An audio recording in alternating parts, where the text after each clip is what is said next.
Welcome to The Deep Dive. Today, we are taking a hard look at the Flare network, FLR, and really asking why this project is betting so big on becoming, well, the universal data highway for Web3. Flare isn't just trying to compete here. It seems like they're attempting to redefine the whole foundation of decentralized data. Yeah, it's a really ambitious goal. When we talk about data infrastructure in crypto, we're usually talking about oracles. They're absolutely essential, kind of the unsung heroes linking real-world data, external blockchain stuff back to smart contracts. Now, most people know Chainlink, right?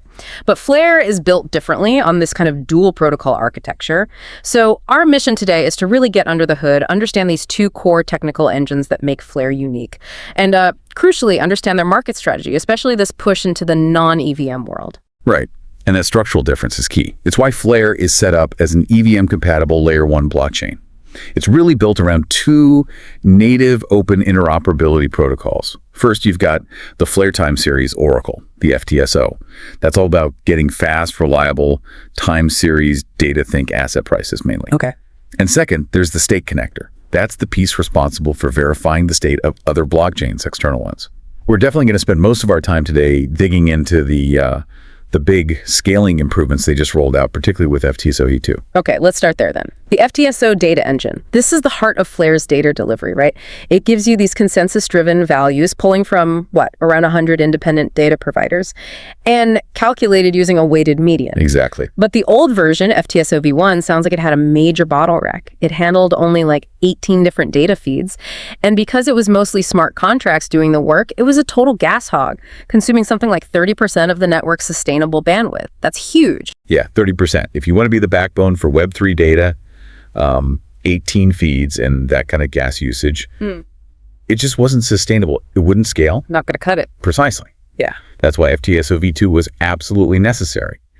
And the scaling solution they came up with is, pretty elegant.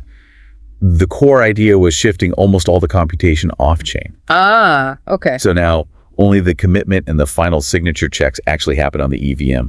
And that optimization, it slashed the FTSO's gas use down to less than 10% of sustainable throughput. Big improvement. Wow, okay. From 30% down to under 10%, that's significant. And the changing capacity is enormous. The system can now scale up to handle 1,000 different data feeds. 1,000, okay. Yeah. And to manage that volume and, different needs, they set up two kinds of data feeds. You have the foundational ones, the anchor feeds. They update reliably every 90 seconds. And then you have the high-speed block latency feeds. Those are designed for near real-time stuff, updating in basically every single block between the anchor updates. All right, let's stick with those anchor feeds first, the 90-second ones. They use this structured, multi-phase commit reveal protocol. The goal here isn't just speed, it sounds like, but also integrity, making sure providers can't cheat or, front-run things. Exactly right. The whole process is designed for blinding and fairness. So in that first phase, the commit phase, providers figure out their price estimate, but they only publish a hash of it along with a random number. They lock in their vote without showing their cards. Okay, so they commit, hidden, and only later in the reveal phase, they show the actual estimate and the random number they use. Yes, and if the revealed data doesn't perfectly match that initial hash commitment, they get penalized. It keeps them honest. Makes sense. Then, once everything's revealed, the heavy lifting happens off-chain in the sign phase. Providers calculate the weighted median, figure out rewards, package it all into a Merkle tree, that structure for proving membership efficiently, and then they just submit a signature of the Merkle root on-chain. And finally, there's the finalization phase. A small, randomly chosen group of providers, they need to represent at least 5% of the total network weight combined, gather up enough signatures. They need to prove that over 50% of the voting weight agreed on that data point. Then, boom, the final Merkle root is published on-chain. Data is ready to use. That structure, it sounds incredibly complex behind the scenes. What does that mean for, say, a dApp developer trying to build on Flare? Is this complexity worth it for the scaling? Well, that's the beauty of it. The complexity is mostly abstracted away from the developer. They just consume the final verified data feed. The complexity is really baked into the governance and the incentive structure. And that's where some really clever design comes in. Let's talk about the weighting for a sec. Okay. What's really interesting here is how the weights are used. For the actual FTSO median calculation, the price calculation, they only use delegation weight. Just delegation? Yeah, meaning the WFLR tokens that the community delegates to that provider. Yeah. They specifically exclude the provider's own stake weight for this part. Wait, hang on. Why exclude their own stake? Isn't having skin in the game like the whole point? It is important, definitely. Yeah. But they want to maximize the impact of community trust for the data itself. Think about it. Delegation weight shows the community's confidence in that provider's accuracy, right? Okay, yeah. If some big provider just stakes a ton of their own tokens, but then goes inactive or provides bad data, using their stake weight would dilute the influence of the active trusted providers. So by using only delegation weight for the median calculation, they tie data quality directly to active community support. However, for system security tasks like signing the results and finalizing them, they use both state and delegated weight. So the network security is still backed by the full weight. Huh. That is a subtle distinction, but yeah, I can see the logic, maximizing community voice for the data itself. And I also see here they put a 2.5% cap on any single provider's contribution to the data feeds. That sounds good for decentralization, but isn't there a trade-off? Doesn't limiting the big players potentially slow things down or force reliance on smaller, maybe less proven providers? That's a really fair question. Decentralization often does come with potential efficiency costs. Flare is basically betting that their economic incentives are strong enough to attract and keep a large pool of reliable providers, even smaller ones. The cap makes sure no single entity, no matter how much delegation they get, can just dominate the data. It forces diversity. And the incentives are designed specifically to support this wide pool. How so? Well, providers earn rewards, right? Split between accuracy, signing promptly, finalizing promptly. But here's the kicker. The mechanism that ensures integrity across all 1,000 potential feeds. Rewards are decided based on performance in only one single, randomly selected data feed each round. Just one? Just one. And crucially, that feed is chosen after everyone has submitted their estimates for that round. This means every provider has to submit accurate estimates for all 1,000 possible feeds, because they have no idea which one they'll be graded on until it's too late. Huh.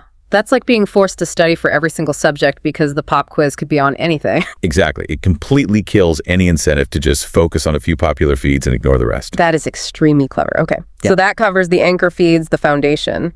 Now let's talk speed. Moving to those block latency feeds, pushing for near real-time updates.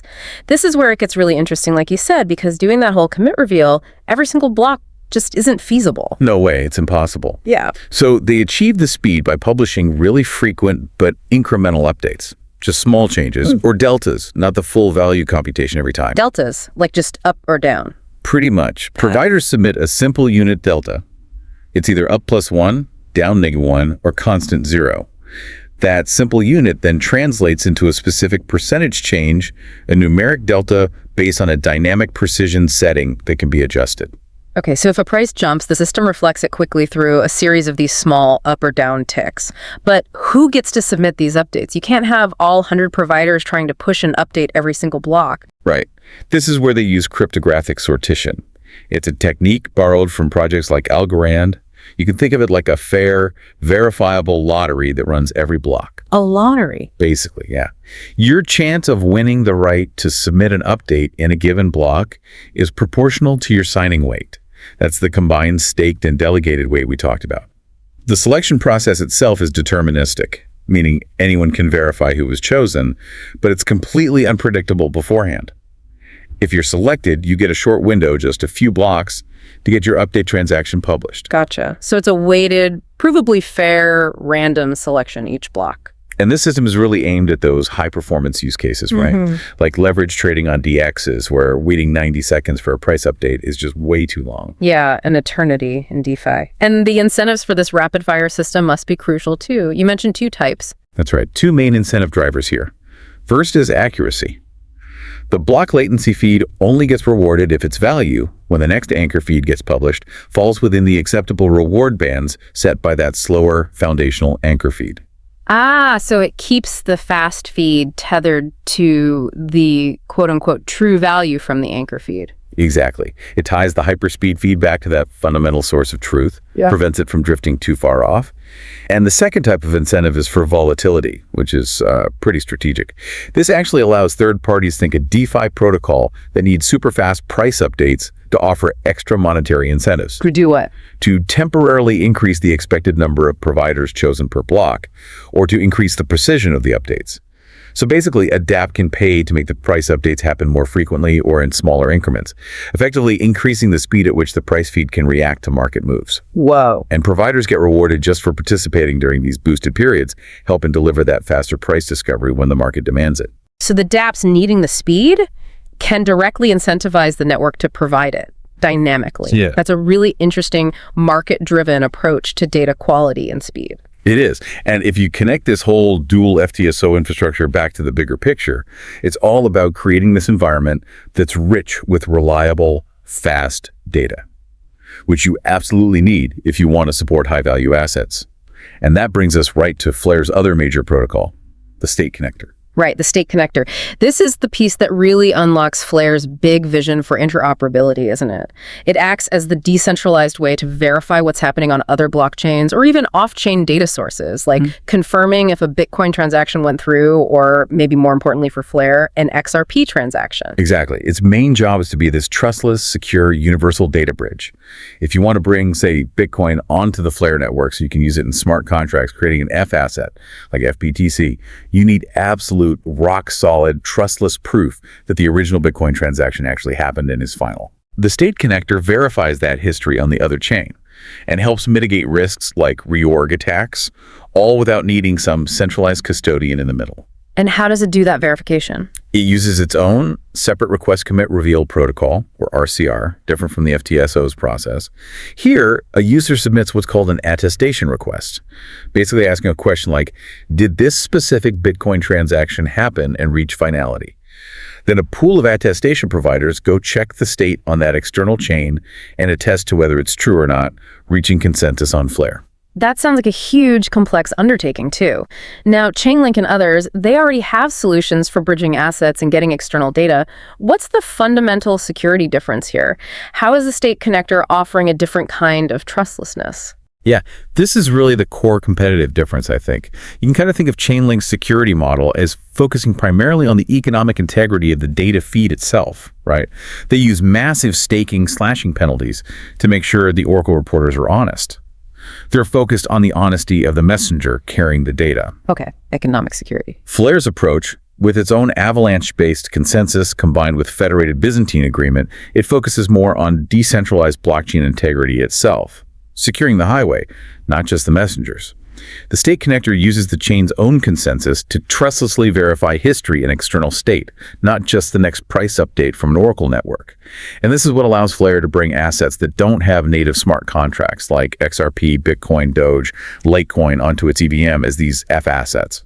So Flare's essentially trying to tap into all that liquidity locked up on older chains that can't easily participate in DeFi.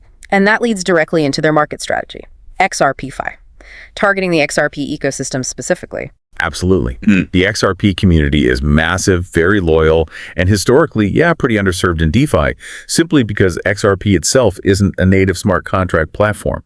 Flare is positioning itself as the bridge, the dedicated solution to bring DeFi utility, what they call XRP-Fi, to the XRP holder.